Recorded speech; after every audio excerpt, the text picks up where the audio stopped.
அதுக்கு ஒரு தொகையை இஸ்லாமிய அரசாங்கம் நடந்தால் வாங்கி கொடுக்கும். இஸ்லாத்துல அப்படி சட்டம் இருக்கிறது. அவள் பால் கொடுக்கிறது கூட ஒரு கட்டணத்தை வாங்கிக்கலாம். குர்ஆன்ல இருக்கிறது. குர்ஆன்ல அப்படி இருக்கிறது. பால் ஊட்டுவதற்கு கூட நீ சும்மா பால் ஊட்டாத இனிமே. அப்ப வளருவதை இவளிடத்தில், அதற்கான செலவு அவனிடத்தில். 5 வயசுக்கு மேற்பட்ட குழந்தையாக இருக்குமே, ஆனால் அந்த குழந்தை இடத்திலேயே கருத்து கேட்கணுமா. 2 பேரை நிப்பாட்டி வச்சு நீ தாயை தேர்ந்தெடுக்கிறியா தகப்பனை தேர்ந்தெடுக்கிறியான்னு கேட்கணும். அவன் தாயை தேர்ந்தெடுத்தாலும் தகப்பனை தேர்ந்தெடுத்தாலும் அந்த குழந்தை 5க்கு மேல இருந்தா தேர்ந்தெடுத்தாலும் வளர்க்கிற செலவு இவனை சேர்ந்ததுதான். தாயிட்டா அந்த குழந்தை தேர்ந்தெடுத்துக்கிட்டான்னு வைங்களேன், தாயோட அந்த குழந்தை இருக்கும். மாதம் அந்த குழந்தைக்கு உடைய உணவு, அந்த குழந்தையை வளர்ப்பதற்குரிய செலவு. குழந்தைக்குன்னு ஒரு 200 ரூபா 300 ரூபா செலவு. இவன் வளர்க்கிறான்ல, வளர்க்கிறதுக்கு ஒரு கட்டணம் என்று போட்டு அதை வாங்கி கொள்ளுங்கள் என்று இஸ்லாம் சொல்லுகிறது. தாயிட்ட வளர்ந்தாலும் அதனுடைய செலவு தகப்பன சேரும், தந்தையிட்ட வளர்ந்தாலும் செலவு தகப்பன சேரும். அந்த குழந்தையை தன்னை யார் நல்லா வச்சுக்கிறாங்களோ அவங்கள தேர்ந்தெடுக்கும். அதனால 5 வயசுக்குள்ள மேல உள்ள குழந்தைகளுக்கு ஒரு சட்டம் இருக்குது. அந்த 2லையுமே சுமையாற்று இருக்குன்னு கேட்டா தகப்பன் மீது சுமத்தப்பட்டிருக்கிறது. அப்ப இதெல்லாம் அந்த இஸ்லாமிய நாடுகள்ல நடைமுறைப்படுத்தப்படுது. சட்டம் இருக்கிறதுனால ஜமாத்துகள் உத்தரவு போட்டு சட்டம் போட முடியாது, கவர்மெண்ட் இல்லையில. இஸ்லாமிய நாடுகள் இருக்குமே, ஆனால் அந்த குழந்தையை பராமரிக்கிறதுக்கெல்லாம் சேர்த்து திருப்ப பிள்ளைக்கு போது கொடுத்துருவான், பொண்டாட்டிக்கு ஏமாத்துவான். வேண்டாத உறவு தலாக்கு விவாகரத்து ஏற்பட்ட பிறகு ஏமாத்துவான். அவன் பெத்த பிள்ளைங்கும் போது என்ன செய்வான், என் பிள்ளைக்கு கொடுக்குறேன்னு சொல்லி ஏமாத்த நினைக்க மாட்டான். அந்த விஷயத்துல மட்டும்தான் என்ன பண்ணுது இஸ்லாம், அந்த பராமரிப்பு செலவை அவன் தலையில சுமத்துகிறது. இப்படியாக ஒரு பாதுகாப்பு தொகை இஸ்லாத்தில் வழங்கப்பட்டிருக்கிறது. என்ன என்று கேட்டால், இந்த விவாகரத்து செய்யற விஷயங்கள் அடுத்து இந்த ஜீவனாம்சத்தை விட்டுருவோம். ஜீவனாம்சம் இல்லைன்னு இஸ்லாம் சொல்லல. இஸ்லாம் ஜீவனாம்சம் கொடுக்க சொல்லுது. அது பாதுகாப்பான, பெண்களுக்கு உத்தரவாதமாக இருக்கக்கூடிய ஜீவனாம்சமா இருக்கணும். அவங்களை அலைய விடக்கூடியதாக, அவங்களை ஏமாத்த விடக்கூடியதாக இருக்கக்கூடாது என்பதை விளங்கிக்கிறோம். உண்மைகளை எப்பவுமே நம்ம நடுநிலையான பார்வையோட சில உண்மைகளை நம்ம பார்க்கணும். இந்த மாதிரி மனைவியை பிடிக்கல அப்படின்னு சொல்லக்கூடிய நிலை வரும் பொழுது, அல்லது கணவனுக்கு மனைவி பிடிக்கல, மனைவிக்கு கணவனை பிடிக்கல, இந்த நேரத்தில் விவாகரத்து நடக்குது. இந்த விவாகரத்தை பொறுத்த வரைக்கும் என்ன மாதிரியான முடிவு எடுப்பது பெண்களுக்கு சேஃப்டி என்று நீங்க சிந்திச்சு பார்க்கணும். இஸ்லாத்துல இருக்குதுன்னு நீங்க பார்க்க வேணாம், இஸ்லாத்துல இல்லாத சட்டம் நீங்க பார்க்க வேணாம்.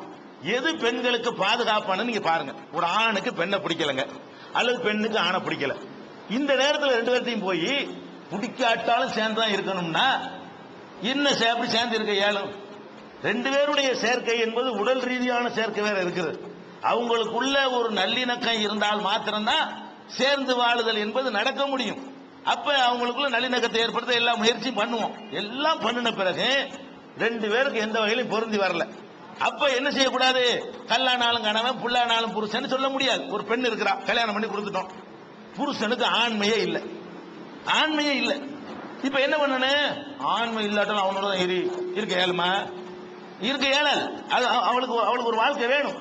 அப்ப இஸ்லாம் என்ன பண்ணதுன்னு கேட்டா, அந்த 2 பேருக்கும் பிடிக்கல என்று சொல்லக்கூடிய நேரத்தில் ஆணும் பெண்ணை விட்டு பிரிந்து கொள்ளலாம், பெண்ணும் ஆணை விட்டு பிரிந்து கொள்ளலாம். ஆனா ஒரு சைடு தான் ஒரு சமுதாயம் தெரியுது, இன்னொரு சைடு தெரிவதில்லை. இந்த உரிமையை இஸ்லாம் ஆம்பளைக்கு மட்டும் வழங்கல, திருமண உறவை ரத்து செய்கிற அதிகாரத்தை ஆணுக்கும் இருக்கிறது, பெண்ணுக்கு இருக்கிறது. பெண்கள் செய்வது இல்லை. பெண்கள் என்ன செய்யறாங்க, என்னதான் இருந்தாலும் சகிச்சுக்கிட்டு போனோம்னு பெரும்பாலானவங்க போயிடுறாங்க. நிறைய பேர் எங்களை அணுகி அது மாதிரி விவாகரத்து பெற்றும் இருக்கிறார்கள். நாங்கள் வாங்கியும் கொடுத்திருக்கிறோம். பெண் சைடுல இருந்து புகார் அந்த விவாகரத்தை நாமளே நின்று நடத்தி அவர்களுக்கு மறுமணம் செய்து வைத்தது நாங்களே செஞ்சிருக்கிறோம். எங்கள் அமைப்பின் சார்பாக நாங்கள் நிறைய செஞ்சிருக்கிறோம். இப்படி செஞ்சிட்டோம். இப்ப சேர்ந்து வாழணும்னு உதாரணம், ஒரு புருஷன் இருக்க, பொண்டாட்டி பிடிக்கல, முஸ்லீம் இல்லாம முஸ்லீம் அல்லாத ஒருத்தர், பொண்டாட்டி பிடிக்கலன்னு நம்ம நாட்டு சட்டம் என்ன சொல்லுது, நீதிமன்றத்துக்கு போன்னு சொல்லுது. முஸ்லீமுக்கு அப்படி சொல்லல. மற்றவங்களுக்கு என்ன செய்யணும், கோர்ட்டுக்கு போகணும். மனைவி பிடிக்கல, எங்களுக்கு விவாகரத்து தாங்க அப்படின்னு சொல்லி சில சினிமா நடிகர்லாம் கோர்ட்டுக்கு போறாங்கல்ல. ஏன் போறாங்கன்னா அவங்களா செய்ய முடியாது, அவங்களா விவாகரத்து செய்ய முடியாதுன்னு நீதிமன்றத்தை அணுகணும். நீதிமன்றத்தை அணுகுனா நாளைக்கு விவாகரத்து கொடுத்துருவாங்களா, கொடுக்க மாட்டாங்க. விவாகரத்துங்கிறது நடந்தா தான் அடுத்து ஒரு கல்யாணம் பண்ண முடியும். அவனுக்கு இன்னொரு தேவை இருக்கிறது. அந்த தேவை உடனே நிறைவேறணும்னு சொன்னா நீதிமன்றத்துக்கு போய் எத்தனை விவாகரத்து வழக்குகள் பெண்டிங்ல இருக்கிறது, சேர்ந்துருவாங்க, ஒன்னாயிருவாங்க, நீதிமன்றம் தள்ளி வைக்கும். தள்ளி வச்ச பிறகு காரணத்தை ஆலோசனை பண்ணும். தக்க காரணம் இருக்குதா, விவாகரத்து பண்ணுவதற்கு ஏற்ற நிலை இருக்குதான்னு பார்க்கும். இதையெல்லாம் யோசிக்கிற ஒருத்தன் என்ன பண்றான்னு கேட்டா, விவாகரத்துன்னு கோர்ட்டுக்கு போனா 5 வருஷம் ஆகும், 3 வருஷம் ஆகும், 2 வருஷம் கூட ஆகும், 1 வருஷம் ஆகும். இது வரைக்கும் விவாகரத்துன்னு மனுவை போட்டுவிட்டு தனியா தான் இருக்கணும். ஏன் போட்டு தனியா ஏன் இப்படி பண்ணனு அப்படின்னு நினைக்கிறவன் என்ன பண்றான்னு கேட்டா, என்னத்துக்கு கோர்ட்டுக்கு போகணும்? பெட்ரோலை ஊத்து, கொளுத்து, ஸ்டவ் அடித்து இளம்பன் சாவு பேப்பர்ல. இந்த ஸ்டவ் அடித்து இளம்பன் சாவுன்னு வரக்கூடிய செய்தி இருக்க, அதுல 90% கணவனாலும் கணவனின் குடும்பத்தாராலும் கொல்லப்படுகிற அபலை பெண்கள் தான் என்று நாடாளுமன்றத்திலேயே அறிக்கை தாக்கல் செய்யப்பட்டது. இது கதை இல்ல, கற்பனை இல்ல. இன்றைக்கு பேப்பரை நீங்க எடுத்து படிச்சாலும் இப்படி ஒரு செய்தி இருக்கும், நேற்றைய பேப்பரை எடுத்து படிச்சாலும் இப்படி ஒரு செய்தி இருக்கும், எந்த பகுதி எடிஷனை எடுத்து படிச்சாலும் இப்படி ஒரு செய்தி இருக்கு. என்ன செய்தி? ஸ்டவ் வெடித்து இளம்பன் சாவு. ஸ்டவ் வெடிச்சு இளம்பன் சாவுண்டா நம்புற செய்தியாது? என்ன ஸ்டவ் வெடிக்கும்? ஸ்டவ் வெடிக்குங்கிறம வெடிக்கிற ஸ்டவ் எதுங்க? மண்ணெண்ணெயை ஊத்தி பம்ப் பண்ணி காத்தடிச்சு எரிக்குவாங்கல்ல, பர்னர் போட்டு, அந்த ஸ்டவ் மட்டும்தான் வெடிக்கிற ஸ்டவ்வே தவிர திரி வச்சு எரிகிற ஸ்டவ் வெடிக்காது, கேஸ் வச்சு எரிகிற ஸ்டவ் வெடிக்காது. சிலிண்டர் தான் வெடிக்கும், ஸ்டவ் என்ன செய்யாது, வெடிக்காது. சிலிண்டர் வெடிச்சா மொத்தமா தான் போவானே தவிர அந்த பொண்டாட்டி மட்டும் தனியா என்ன செய்ய மாட்டா, அவ மட்டும் போக மாட்டா. சிலிண்டர் வெடிச்சா டோட்டல் பில்டிங் வெடிக்கும், மொத்த குடும்பமும் வெடிக்கும். அப்படி வெடிச்ச மாதிரி காணா. அப்ப எந்த வீட்டுல இப்படி அடிச்சுக்கிட்டு இருக்காங்க, அந்த ஸ்டவ் யூஸ் பண்ணிட்டு இருக்காங்க? இன்னைக்கு கிடையாது. விறகு வச்சு யூஸ் பண்ணுவாங்க, விறகுல இருந்து தாண்டினாங்கன்னு சொன்னா கேஸ் ஸ்டவ் வந்துருவாங்க. முதல்லயாவது கேஸுக்கு பதிவு பண்ணி 8 வருஷம் காத்துக்கிட்டு இருக்கேன்னு, இப்ப பிரைவேட் கேஸ் வந்த பிறகு எல்லா வீட்லயும் கேஸ் எடுப்பா போயிடுச்சு. என்ன எப்படி வெடிக்குது? ஆனா கேஸ்ல அப்படித்தான் பதிவு பண்றாங்க, ஸ்டவ் வெடித்து இளம்பெண் சாவு. என்ன பண்றான்னு கேட்டா, நீதிமன்றத்தில் போய் விவாகரத்து பண்ணுன்னு நீங்க சொன்ன காரணத்தினால, அதை கடுமையா ஆக்கின காரணத்தினால, நாங்க ஒரேடி ஒரு செகண்ட்ல விவாகரத்து பெற்றோம்ல. இப்ப ஸ்டவ் வெடித்து இளம்பெண் சாவு, நாளைக்கு கல்யாணம் இருக்கு, வேற கல்யாணம் பண்ணிட்டு போயிருவாரு. இப்ப வேற ஒரு மேரேஜ் பண்ணிட்டு போறாரு, புதுசா வரதட்சணை கிடைக்கும், புதுசா ஒரு பொண்டாட்டி கிடைக்கும், புதுசா ஒரு சீர் ஜனத்தி கிடைக்கும் என்று போயிடுறாங்க. நம்ம என்ன பண்றோம்? விவாகரத்துல பாதிக்கப்படுறாங்க என்று சொல்ற நாம, இந்த ஸ்டவ் எடுத்து இளம்பெண் சாவு என்பது நடக்காமல் இருப்பதற்கு ஒரு மாற்று பரிகாரம் என்ன? எந்த நிபுணராலும் இதற்கு மாற்று பரிகாரம் சொல்ல இயலாது. ஏன் அதை செய்யலாம்? விவாகரத்தை பிடிக்கல, ஒருத்தருக்கு ஒருத்தர் கீரியும் பாம்புமா ஆகிறனால வந்த பிறகு அப்பதான் விவாகரத்துன்னு வரும். அப்படி வந்த பிறகு நீ சேர்ந்துதான் வாழணும் என்று கட்டாயப்படுத்துகிற நேரத்தில் தான் இது மாதிரியான ஒரு வழியை ஒருவன் தேர்ந்தெடுக்கிறான். அல்லது என்ன பண்றான்னு கேட்டா, கோர்ட்டுக்கு போறோம், விவாகரத்து உடனே கிடைக்கணும், சோறாக்க தெரியல, உப்பு போடல, இதெல்லாம் விவாகரத்து கொடுப்பானா? விவாகரத்து சரியான காரணம் சொன்னா தான் விவாகரத்து கிடைக்கும். சரியான காரணம் என்ன? என் பொண்டாட்டி அவனோட படுத்து கிடந்தான் வேணும்.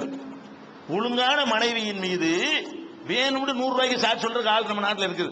100 ரூபாய் கொடுத்தா அதுக்கு எதுக்கு வேணாலும் சாட்சி சொல்லுவாங்க. 2 சாட்சி தான் வேணும் இதை சொல்வதற்கு. 2 பேருக்கு ஆளுக்கு 100 ரூபாய் கொடுத்துட்டு என்ன பண்றான்?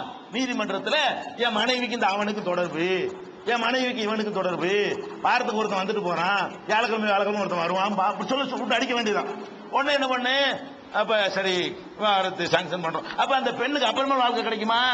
அப்புறமா மரியாதை கிடைக்குமா? இந்த விவாகரத்தை நீங்க கஷ்டம் ஆக்குற காரணத்தினால என்ன ஏற்படுதுன்னா, ஒன்னு சாவூருக்கு அனுப்பி விட்டுறான், இல்லன்னா என்ன பண்றான்னு கேட்டா பழிய சுமத்தி அதை செய்யறான். 2 நடக்கும். சரி, இந்த 2 அளவுக்கு போற அந்த அளவுக்கு கொடுமை இல்ல. ரொம்ப கொடியவனா இருந்தா காலி பண்ணி விட்டுருவான். அவ்வளவுக்கு கொடியவனா இல்லைன்னா இந்த மாதிரி பழிய சுமத்துவான். அந்த அளவுக்கு கொடியவனா இல்லைன்னா இன்னொன்னு செய்வான். என்ன இன்னொன்னு செய்வான்? சரி, நீ பொண்டாட்டின் பேருக்கு இருந்துக்க, நான் ஒரு வப்பாட்டி வச்சுட்டு இவங்க அப்பா என்னங்கிறான் இல்லையா? எத்தனை பேர் மனைவின்னு இருக்கிறாங்க, அவங்களுக்கு என்ன கிடைக்குதுன்னா அந்த சென்டிமெண்டலா ஒண்ணு சொல்லுவாங்களே, பூவோடும் போட்டு, அதான் கிடைக்கும். பூவும் போட்டு தான் கிடைக்குமே தவிர வாழ்க்கை கிடைக்காது, தாம்பத்தியம் கிடைக்காது, குடும்ப செலவு கிடைக்காது. பூவோடும் பொட்டோடு இருக்குதுல, இனி பூவையும் போட்டு வச்சுட்டு என்ன பண்றதுங்க? பூவும் போட்டு தான் உங்களுக்கு மிச்சமா இருக்கே தவிர பேருக்கு பொண்டாட்டின்னு வச்சுக்கிட்டு வேற இடத்துல நிக்கிறவன் எல்லா சமுதாயத்தில் இருக்கிறானா இல்லையா? ஏன் இருக்கிறான்? அதுக்கு மாற்று பரிகாரம் என்ன? இவளையும் இன்னொருத்தனோட வாழ விடாம. அப்ப அவன் என்ன பண்றான்னு கேட்டா, இது கோர்ட்டுக்கு போறது இது ரொம்ப சரியான ரூட், ரொம்ப சுத்திக்கிட்டு இருக்கு, இது லேட் ஆகும், ரொம்ப லாங் ஆகும். ஷார்ட்கட் என்ன? முடிச்சிடுறது. இதே மாதிரி அவன் என்ன பண்றான் தெரியுமா? அவ பெண் சைடுல பாக்குறா, புருஷனை பிடிக்கல, கல்யாணம் கலவு புள்ளானாலும் புருஷன் கோர்ட்டுக்கு போக கூடாது, இன்னும் கொஞ்சம் காத்திரிமா, 2-3 வருஷம் கழிச்சு வாங்க, 4 வருஷம் கழிச்சு வாங்க, பிள்ளை எல்லாம் கொஞ்சம் வளர்ந்தவன வாங்க, இப்படின்னு எந்த சொல்லி விடுறானா? இவ பாக்குறா, இவன் ஆம்பளையா இல்ல, இவனோட வாழ இயலாது, குடிச்சிருந்து டெய்லி சித்திரவதை பண்றான், அல்லது தாம்பத்திய சுகத்துக்கு தகுதி இல்லாதவன். இவன் என்ன பாக்குறா? இப்படியா கதை? அவளுக்கு ஸ்டவ்னா அவளுக்கு வேற இருக்குது, அவளுக்கு என்ன இருக்கு? 2 மாத்திரை கூடப்பட்ட கதை முடிஞ்சு போயிரும்ல. அவள்கிட்ட ஒரு டிபார்ட்மெண்ட் இருக்கா இல்லையா? அவள்கிட்ட ஒரு டிபார்ட்மெண்ட் இருக்கிறது. அவளை நம்பி தான் நம்ம போய் சாப்பிட வேண்டி இருக்கிறது. நல்லா தான் படுத்தாரு, பொட்டுன்னு போயிட்டாரு. எல்லாம் பொட்டுன்னு போற கேசா? நல்லா தான் படுத்தாரு, பொட்டுன்னு போறதுல இதுவும் இருக்குது. பொட்டுன்னு போனது இருக்குது, வச்சது இருக்குது. அது உலகத்துக்கு நிரூபிக்க இயலாது. எப்படி ஸ்டவ் அடிக்கிறது நிரூபிக்க இயலாதோ அந்த மாதிரி இவனோட இப்படி வாழ்க்கை நடத்துறது, டெய்லி அடியா, டெய்லி உதையா, டெய்லி சித்திரவதையா, அதோட ஆண்மையற்றவன் அவர் இருக்கிறான். அப்ப அவளுக்குன்னு உடலுக்குன்னு ஒரு தேவை இருக்கிறது. இப்ப இவனோட இப்படி நம்ம குப்பை கொட்டுறது அப்படி நினைக்கக்கூடிய என்ன செய்யறான்னு கேட்டா, ஒன்னு அப்படி பண்ற மேலை நாடுகள் எல்லாம் நறுக்குன்னு ஒண்ணு பண்ணிடுறான், நறுக்கு பண்றதான் மேலை